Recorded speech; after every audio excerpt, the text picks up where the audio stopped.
Hello everyone, मैं फुरकान अंसारी आपका YouTube channel IT मंच में एक बार फिर से स्वागत करता हूं। साथियों, इस वीडियो में मैं आपको नेस्टेड कंडीशनल ऑपरेटर के बारे में बताने जा रहा हूं।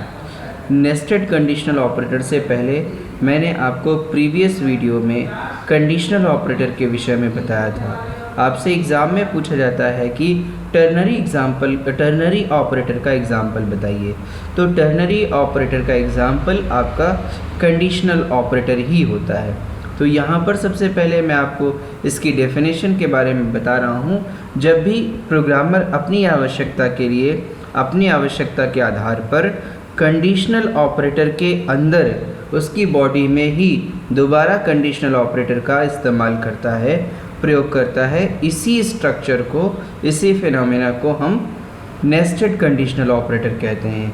यहाँ पर आपके पास सिंटैक्स मैंने बताया है, आप देख पा रहे हैं। पहले आपका ये कंडीशन है, आउटर कंडीशन है, आउटर कंडीशनल ऑपरेटर का। जब ये कंडीशन आपकी टेस्ट होती है, एज्यूम करिए कि जब ये आपकी ट्रू होगी, तो यहाँ पर येलो कलर से मैंने आपको एरो बताया है। जैसे ही इस कंडीशन को आप ट्रू पाते हैं तो कंट्रोल इस पहले ब्लॉक की तरफ मूव करता है। यहाँ पर भी आपने इस पैरेंथेसिस के अंदर एक कंडीशन टेस्ट किया हुआ है, यानी कि कंप्लीट कंडीशनल ऑपरेटर का यूज़ किया हुआ है। अब इस कंडीशन में जो आपका स्टेटमेंट ट्रू होगा, सपोज़ अगर ये कंडीशन ट्रू होती है तो आपका ये वाला एक्सप्रेशन पूरे आपके कंडीशनल ऑपरेटर का रिज़ल्ट बनेगा। यदि कंडीशन फॉल्स होती है, दूसरी कंडीशन यानी कि पहले पार्ट की ये कंडीशन अगर आपकी फॉल्स होती है, तो फिर यहाँ पर फॉल्स में देख रहे हैं ये लास्ट एक्सप्रेशन जो इसका दिखाई दे रहा है, ये आपके टोटल एक्सप्रेशन का रिज़ल्ट बनेगा।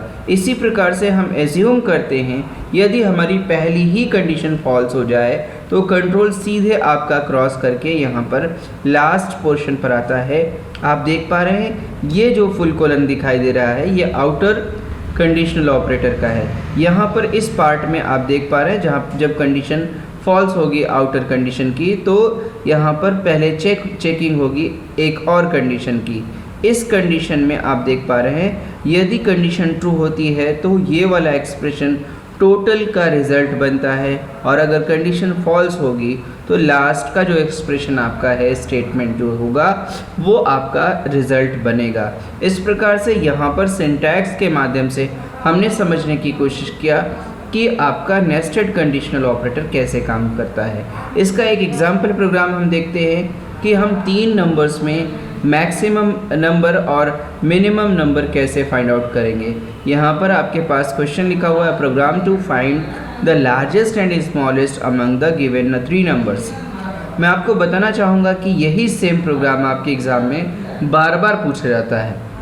तो इसके लिए आपने क्या किया हुआ है, एक A, B, C, मैक्स, मिन नाम के 5 वेरिएबल्स लिए, जिनमें 3 वेरिएबल्स को आपको क्रमशः वैल्यू असाइन करनी है, इनपुट कराना है। इनपुट मैसेज मिलने के बाद A, B, C को आपने वैल्यू स्कैनफ के माध्यम से दे दिया। अब यहाँ पर आप टेस्टिंग कर रहे हैं। इफ़ यानी कि यहाँ पर कंडीशनल ऑपरेटर है, A is greater than B। अगर A बड़ा हो B से तो फिर क्या चेकिंग हो, A is greater than C। अगर A B से बड़ा हो गया तो फिर आपका A C से भी चेक करना पड़ेगा, और इस प्रकार से हमने यहाँ पे चेकिंग किया हो।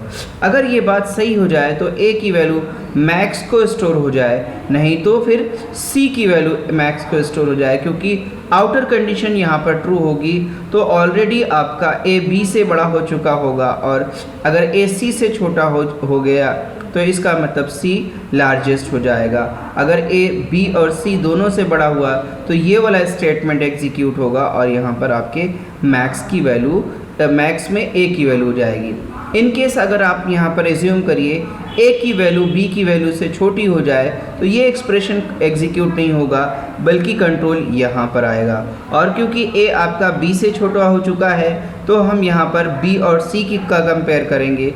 अगर B C से भी बड़ा हो गया तो मैक्स की वैल्यू B बनेगा, नहीं तो मैक्स की वैल्यू यहाँ पर वो C बनेगा। सेम इसी तरह से हम इस एक्सप्रेशन के कंप्लीट होने पर पाएंगे कि मैक्स नाम के वेरिएबल में जो इन तीनों में से जो लार्जेस्ट वैल्यू होगी वो हमें पता चल चुकी होगी। और सेम इसी तरीके से हम स्मॉलेस्ट वैल्यू फाइंड आउट करेंगे ए बी सी में से।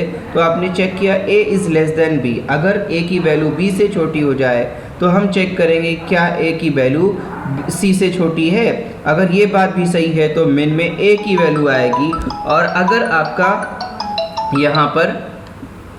यहाँ पर ए सी से छोटा नहीं हुआ तो मिन में आपके पास यहाँ पर सी की वैल्यू स्टोर होगी। इसी प्रकार से आपका फिर अगर कंडीशन यहाँ पर फॉल्स हो जाएगी, ये कंडीशन अगर फॉल्स हो जाएगी तब आपका यहाँ पर b की वैल्यू, जो आपकी b की वैल्यू है यहाँ पर टेस्टिंग होगी b is less than c।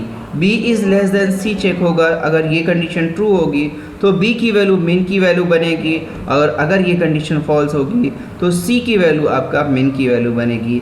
इतना एग्जीक्यूशन होने के बाद प्रिंटिंग स्टेटमेंट्स आपने दिया है, यहाँ पर लार्जेस्ट नंबर के साथ मैक्स की वैल्यू प्रिंट होगी और स्मॉलेस्ट नंबर के साथ यहाँ पर मैसेज के साथ मिन की वैल्यू प्रिंट होगी।